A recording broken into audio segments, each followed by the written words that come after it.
Setelah dilaksanakan musyawarah gampung khusus Musgamsus, bantuan langsung tunai atau BLT yang bersumber dari dana desa untuk keluarga kurang mampu yang terdampak COVID-19 di Kampung Ujung Bate, Pasiraja, Kabupaten Aceh Selatan telah disalurkan pada Kamis pagi 21 Mei 2020. Sebelum bantuan ini dibagikan kepada sejumlah 55 kakak, Gecik beserta pendamping desa menyampaikan sumber anggaran dana desa yang dialokasikan kepada sejumlah penerima bantuan.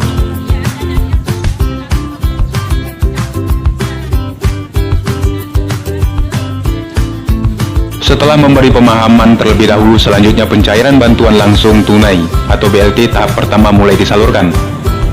Penerima BLT dana desa juga tercatat sebagai warga kurang mampu dan belum pernah menerima bantuan lainnya.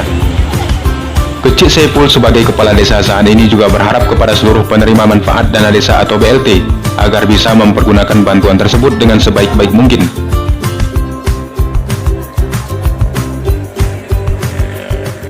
Assalamualaikum warahmatullahi wabarakatuh. Syukur alhamdulillah, pada pagi yang berbahagia ini kami perangkat desa Kampung Ujung Bate juga didampingi oleh pendamping desa serta Babin Kamtibmas dan Babinsa telah melakukan pembagian bantuan dana BLT kepada warga Ujung Bate sudah selesai dan sukses.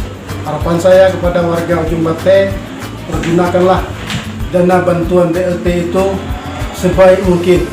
Untuk data penerima manfaat BLT dana desa sebanyak 55 kakak.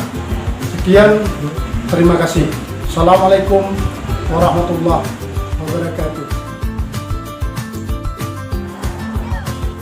Penyaluran bantuan langsung tunai dari dana desa itu merupakan hasil dari kesepakatan musyawarah desa.